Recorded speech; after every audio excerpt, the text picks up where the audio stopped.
Hi, everyone.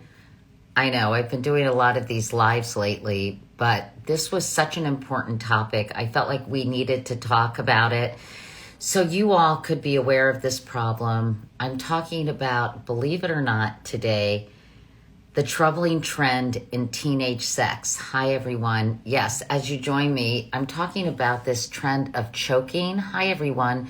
During sex, and there was a very disturbing article I read. Actually, it was a column in the Washington Post. No, sorry, New York Times, forgive me, about a week and a half ago, about how young people are increasingly, women are being choked during sex. Peggy, hi. Hi, Katie. How you doing? I'm good. Listen, I'm so glad you wrote this article because it was really upsetting and disturbing. And I know the person, Sorry. well, I think people need to know about it so they Yeah. can talk to their kids about it. And I know the person you talked to, Debbie Herbenek, who you called one of the foremost researchers on American sexual behavior and director of the Center for Sexual Health Promotion at Indiana University, really wants her research to get out to both young people and to adults about the dangers of this trend of choking during sex. And I did a whole podcast about this, Peggy, Did actually you? about 2 years ago. I interviewed a young woman who was being choked during sex and whose partner had clearly kind of tried to turn her into a woman that he frequently saw depicted in pornography. And so I thought this was really important to tell my followers and other people that they need to talk to their kids about this. So Yeah. first and foremost, how did this issue come to your attention, Peggy? And I want to say, I mean, this goes all different directions. I've had boys say, I don't want to do this. I've had boys thinking because they're watching a lot of porn that this is what girls want and like. I've had girls say they like it. I mean, it goes a lot of different ways. But for me, I wrote two books, Girls and Sex, Boys and Sex. And I was out speaking in 2020, before the pandemic when Boys and Sex came out. And I was speaking at a high school, an independent high school. And in one class, some girls, girl raised her hand and said, "Why do boys want to choke you?" And I thought, huh? And then in the next class, boys, 15-year-old boys raised their hand and said, "Why do girls want to be choked?" And I thought, they do? And then I started asking and I started going back to some of my former interview subjects. And I'll tell you too, I'm doing another project that I can't really talk about right now, but it involves interviewing college students about their sex lives. They bring this up all the time. I don't ask them. It comes up Hmm. constantly. So it is really out there. And then finally, I'll just say that I was very reluctant to write about it for a while. I'm impressed that you did something on it 2 years ago, because I thought people would just dismiss it. But the media, the mainstream media, it started accelerating. And finally, the most popular song that was on the number one on the Billboard charts for 6 weeks this winter by Jack Harlow had the chorus, I'll, I'm vanilla, baby. I'll choke you, but I won't kill you, baby. And 100 million views on YouTube. So your kids, whoever you are, your kids are aware of And in this. fact, this aforementioned Dr. Herbenek has been tracking the rise of so-called rough sex among college students, particularly sexual strangulation or choking. And let me just read these statistics so people can hear them. Nearly two-thirds of women in her most recent campus representative survey of 5,000 students at an unnamed major Midwestern university said a partner had choked them during sex. One third of their most recent encounter. Two-thirds of women, two-thirds of 5,000 women, everyone. The rate of those women who said they were between the ages of 12 and 17 the first time that happened shot up 40% from 1 in 4. So it was 25%, and now it's reaching almost half of Well, women. yeah. So this is really kind of, scary. And I thought it was interesting that you wrote, I'm not trying to kink shame anyone. I'm not trying to shame anyone. But I know that this is something that does actually have very bad physical effects for people who are being choked. And we're going to talk about that in a moment. But first of all, How do you think porn is playing into this? Because that was really the subject of my podcast, where we talked about the exposure of pornography to kids as young as 10, particularly boys, and porn becoming really a stand-in for sex education. That's exactly right. I mean, there's the data is really clear on that, we're not talking to our children. And there's still this attitude that I think, we all grew up without social media, we grew up without online porn, and there's this idea that, if you don't talk about it, it'll be okay. They'll figure it out. It won't be, but we don't have that luxury anymore. They are exposed to so much at such a young age. We can't not talk to them because, we know the media has a socializing effect. That's everything, all the polarizing politics, everything comes through media. We keep doing things because we see them, we see them, we see them. And this is no exception. So what tends to happen is that a behavior starts in porn and then jumps to mainstream media. So it started there, but now, as I said with the Jack Harlow song, it is so ubiquitous in the regular media and in your kids' social media feeds. We're not seeing it necessarily, but they're seeing it. So yeah, we have got to have discussions about healthy, safe, mutually enjoyable, humanizing practices with our kids. I want to just read these statistics, which I grabbed from this earlier podcast. And so they could have even increased, but between then and now, one third of young people have seen porn by the time they're 12 years old. 88% of scenes in top rented or downloaded porn contain scenes depicting violence against women. 35% of all internet downloads are porn. Porn sites get more visitors each month than Netflix, Amazon, and Twitter combined. 20% of sexted are photos of children, mostly girls, 15 years or younger. And a recent study found 25% of American women have felt fear or afraid during sex. And I think it's really interesting because you write about how this goes, as you just said, from pornography to the mainstream. But one of the things you wrote about is how it's in popular Yeah. culture. Shows like Euphoria, for example. I think in the first episode, I'm too afraid to watch that show, even though I know a lot of kids have. But it showed choking. You talked about a lot of other TV shows. So it's really been normalized in a way and then is now seeping in. I think you said it's not uncommon for behaviors to be normalized in porn, move within a few years to mainstream media, then in what may become a feedback loop, be adopted in the bedroom or the dorm room. Yeah. So I think that that's right, and becomes part of kids' sexual scripts. So where do they learn their sexual scripts? They learn them from the media. We all, learn them from the media. And you can talk about pornography, and I think pornography is a huge issue. But I think that we also have to really be mindful and be thinking about what our kids are listening to, watching, scrolling by. I think that has a huge impact because that seems, porn seems kind of like over there. Mainstream media seems like, well, it's happening there. That's normal, right? Right, exactly. And I know that you, as you started to investigate, one male college freshman told you, as you mentioned earlier, girls expected Hmm. to be choked at and so are girls asking for this? Are boys doing it without their permission?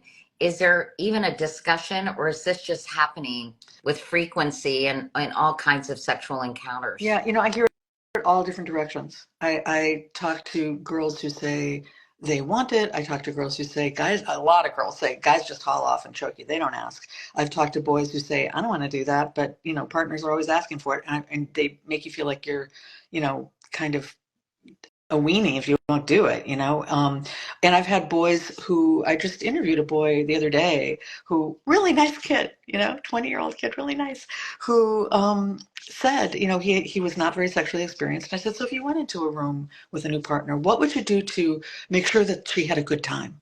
So he's coming from this place of like, I want my partner to have a good time. And he said, well, I'd probably choke her and pull her hair because girls like that. And I just thought, and if he doesn't want to be an aggressive person, he doesn't want to have his frighten or hurt his partners, or he thinks that's what you're supposed to do. So again, there's this profound disconnect between our, lack of discussion and what they're seeing.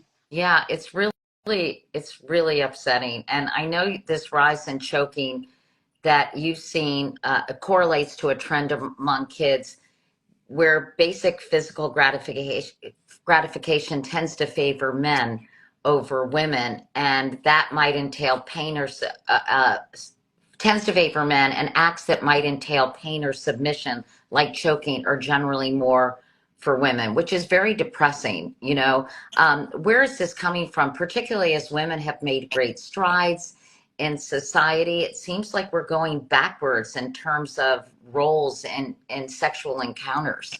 One of the main points of Girls and Sex and a TED talk I did related to girls and sex was the way that we still disconnect girls from the body, and that they still, you see, I would talk to these girls who were powerhouses in the public realm, and they did feel entitled now to, engage in sexual behavior, but they didn't necessarily feel entitled to enjoy it.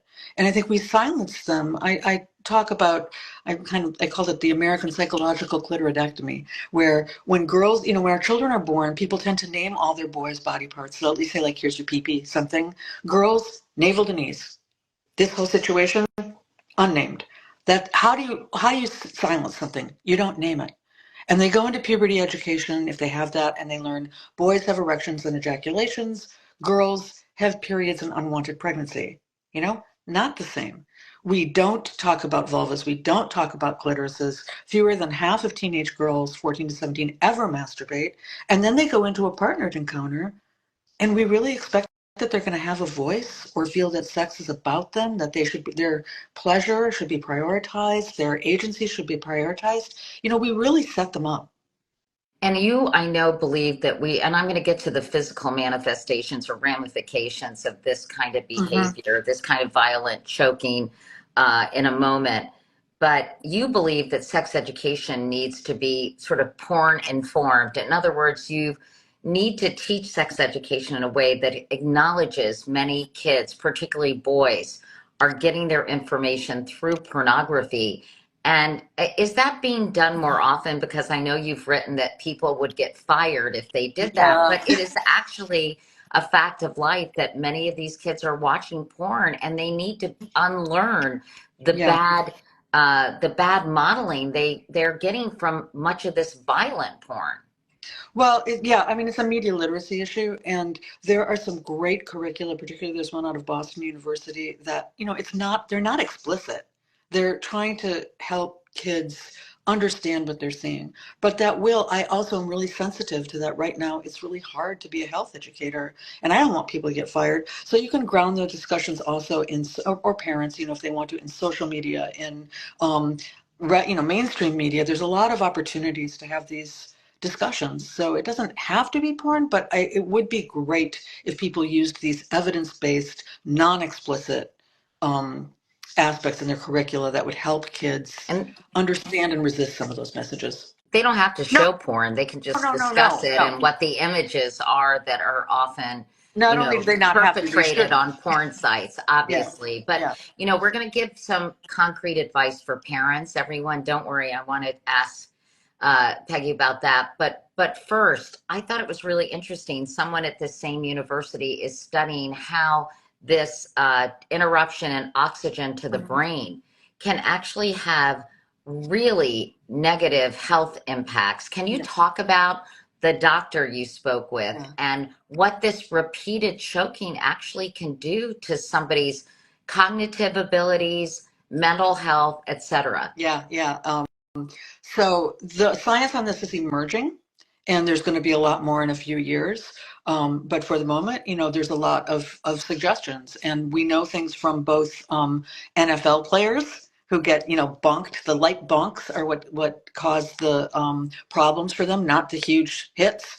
And we know, unfortunately, from domestic violence, because we know that, your brain doesn't know if you're being choked out of hate or out of love. And we know that there's things like cortical folding in the brain. There's that girls who have been choked more than 5 times, more parts of their brain have to be recruited to do simple memory tasks than girls who've never been choked. We know that their brains are uh, one side is hyperdeveloped and one is underdeveloped, which is associated with anxiety, with depression. And there are higher rates. And we don't know, is that because they were choked? Is that because of who seeks it out or who's Yes. submitted to it? We Or don't know a whole fully. variety of a whole Yeah, variety of but factors, social but media, etc. there is suggestion based on other kinds of brain injury that this would be a contributing factor. So there are risks of cognitive impairment. There are risks of, and I think this really lands with kids because they're very attuned right now to mental health issues. They may be less attuned to, like, you might get Alzheimer's 50 years from now. Lots of things might do that. But if you say this might be triggering anxiety and depression right now, I think that's something they would be concerned about. I would think that they would also worry about CTE, degenerative brain disease. I mean, yes, I guess it is in the future, but still, it is really scary to think about Yeah. that these events could really be doing serious harm to your brain that's cumulative, and that could have a bad net result. And as you said, the anxiety and depression, I think more research needs to be done to parse that out, but it's still really scary. It's Okay, concerning. parents, you're Yeah. probably wondering, and I think I've addressed most of the questions that I got submitted in this question. How is dominance sexually amusing? That's a good question. I mean, I don't know. That's a whole different Yeah, IG live. exactly. Is this subject limited to teens and college students? I don't know. I do. But even those people, this is so funny for me to be having this whole conversation on an Instagram live. But I thought it was also interesting that you point out in the article that people are into S&M and all, unconventional sex practices. They all say sort of choking is considered. I mean, it's not outlawed, but it's considered It's verboten. it is Verboten? it is just a lot of BDSM practitioners and communities believe it to be too dangerous, and they will do things that might raise a lot of eyebrows among your viewers, but and then say nope, not that. So there is definitely a feeling out there, and the person who asked whether it's all demographics. It is young people, not just in college, but it tends to drop off quickly in terms of incidence over 40.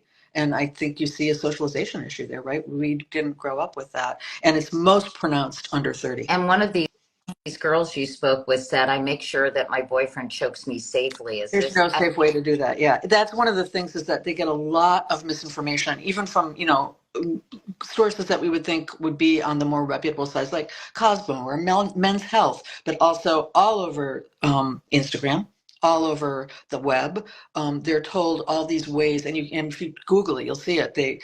How to do it safely, and there is no safe way to strangle somebody, and it is really hard for them to hear because they read it all over that there is, and there just isn't. they also think that they're going to be mocked, if they don't engage in this kind of behavior and called vanilla and called, I forget the term you wrote about in your column, but basically considered kind of a wimp and uninteresting or basic or whatever the term was. And, it sounds like there's a lot of peer pressure involved in this too. Yeah, or a sense of being, the cool girl or the cool guy, being perceived as adventurous, being perceived as kinky. And it was also been interesting to talk to girls about what they do to dodge it. Like they talk about this. They'll talk about, like, how you see a hand going, like what the moves are to keep it, to stop somebody without, breaking the mood or whatever. And I mean, it's been a window into a lot of other kinds of dynamics that kids are struggling with or working on in their sex lives. That's been really interesting. Well, let's talk about what parents can do. I thought it was funny when you said reading this, parents, you're probably in a Yeah, fetal I position know. under a desk somewhere. And honestly, I kind of I know. was. I sent it to my girls and I just said, and Ellie wrote me back and said, this is really dark stuff. She's 32, Carrie's 28. I haven't heard from Carrie yet, but I just want them to, know this is a very dangerous practice if any of their friends are talking about it. But what should parents say to their kids about this kind of behavior? Because it's pretty difficult to kind of broach it with your It is. teenagers. And having them read the article, that works. But ideally, Katie, you're embedding this in a larger conversation that you're having, in which you're wanting your children. Our long game, our hope, is that they will have a positive, enjoyable, mutually satisfying, humanizing, connecting sexual experience, however they engage in it. Whether it's a partner that's going to be for 5 minutes, or a partner that's going to be for 50 years, whether you believe people should, save sex till marriage, or you're like, whenever you're ready. It doesn't matter. We want them to have a positive experience. We want them to have a pleasurable sex life. So that's the umbrella, so that you're not always saying, and I know that's hard to talk about too, but you don't always want to be coming to them with risk and danger, you know? Hmm. So that's one thing. But if you are, so it's hard to enter on that. But if you are talking about that, saying that you heard about this, you don't want to say, are you doing this? Yeah. That's not a good idea. Maybe your friends are. I mean, you heard that some young people are. Not like over. Ideally, you're not. Maybe you're going for a walk. You're not looking right, or you're texting. You're not looking right in the eye. That's always a good idea. And also, I think, particularly for teenagers, but also older kids too, it's hard for them to have language. We don't have the language. So it's hard for them to have the language to know, okay, what am I supposed to do? And one of the things, Debbie Herbenek, who did this research, also wrote this great book called Yes, Your Kid, Hmm. which I love that title. And she has a whole chapter on how to talk to your kids about rough sex issues. And one of the things that she talked about was saying, when you have a new partner, hopefully, I mean, if you can't talk to that partner, you should be thinking about that. But saying like, hey, just so you know, I know a lot of people are really into choking. I'm not really that I'm not into that, so please don't do it. Or I'm not going to do it if you're on the other side of that equation. But what I do like to do, or what I would like to do, so that you have some like concrete thing that you can say when you're in that situation. So those are some helpful tips, I think. And the media is such a gift; it keeps giving. We don't as much watch TV or internet or whatever we're watching now with our kids like we used to. But trying to see what they're seeing and talking about that is using that as a window, and is really helpful too. And I think you don't have to even, I mean, listen, putting myself in like my 18-year-old self, I don't think I'd feel comfortable saying, well, this is what I want to do, or this is what I like, and Yeah, blah, blah, blah. But I do think I'd feel comfortable, saying, by the way, I'm really not into yeah, violent sex, and I really don't want to be hurt or yeah. choked in any way. Or be Just amazed. FYI, Yeah, yeah. I think that's a pretty It's easy thing to concrete. say. And I also think that maybe health educators, even at the college level, need to be talking to kids about this, or maybe we need more articles in school newspapers, especially talking about the brain damage that can result. I mean, it sounds like, if you masturbate, what did people used to say? Your eyes will stay crossed Yeah. or whatever. But since there really are serious Mhm. consequences to this, for your brain and also just for your safety, because I don't know if there are any statistics, but I'm sure there have been incidents where people have there been incidents that you know of where people have died? I don't know. I mean, there were certainly, you probably remember, there was a trend in auto asphyxiation um, Yes. and masturbation years ago, and like in the 90s maybe, and some boys died. There were boys that were doing it. And girls are actually doing that now too, but boys were doing that, and they were dying, and that stopped. I mean, I don't know if it stopped it, but that was widely publicized and made a difference, I think. What we are seeing, and again, I sort of apologize when I talk about this, because I know it's so hard to hear, but that actually partner, it's kind of going the other way, where partners, where they're seeing more girls saying that they go cloudy, or that they have neck bruises, or like there's indications that pressure is actually getting harder. Right. So it's actually going that direction. But yeah, I don't know. I don't know if they had. It's very hard to have statistics on Yeah. injury, on choking Yeah. for Well, I ladies. think obviously it's a great idea, everybody watching, to talk to your kids about this, to Yeah. let them know that they need to make their feelings But known to don't their freak out. Like, partners. don't freak Yeah, out. don't freak Don't out. just like, Just, after you get off this, do not make a beeline to your child's room and go, "Are you child?" Like, don't do that. Take a beat, take a breath. Try to embed it in a different kind of conversation. Say, hey, I just was reading about this. Katie was just talking about this. It was really interesting. What do you know about it? It's always a good Right. question. Or, one of my friends, I used to do this when my daughter was younger. One of my friends asked me for advice about what to tell her kid about this. And I wondered what you would say since you're about that age. Like, what advice would you give? And that kind of opened a door too. Yeah.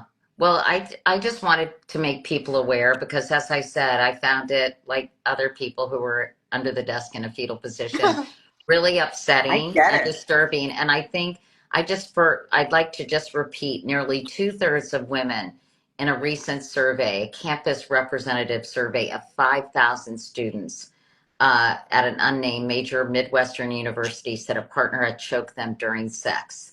One third of those in their most recent encounters. So it's something that's happening with a fair amount of regularity. It's something that I wanted to share with my followers and just make them aware of it. And they can do what they want with this information, but hopefully talk to their kids, because I don't think anyone wants their child to be in danger or be involved in doing something they don't feel really truly comfortable Yeah. doing, that they're doing it because they think everybody else is doing it, right? And I so appreciate it's a hard conversation. It's a weird conversation. And I really appreciate your bringing it to broader attention. Well, Thank you. thanks, Peggy. And I really enjoy all your writing. I was just rereading your piece on Dr. Susan Love, Oh, who I interviewed when I was on the Today Show. And she was such she was a pioneer she was great. in women's health and an amazing person. And I know she passed away last year, but she's done so much for breast cancer. I just reread it and all the garbage she had to put up with when she was younger. But I always appreciate your writing and your interest in talking about things that aren't easy to talk Thank about. So thank you, Peggy. you. I appreciate that. Thanks a Okay, lot. thanks for making the time. Sure. Anytime. Okay, bye Bye-bye. everyone. Good luck. Bye.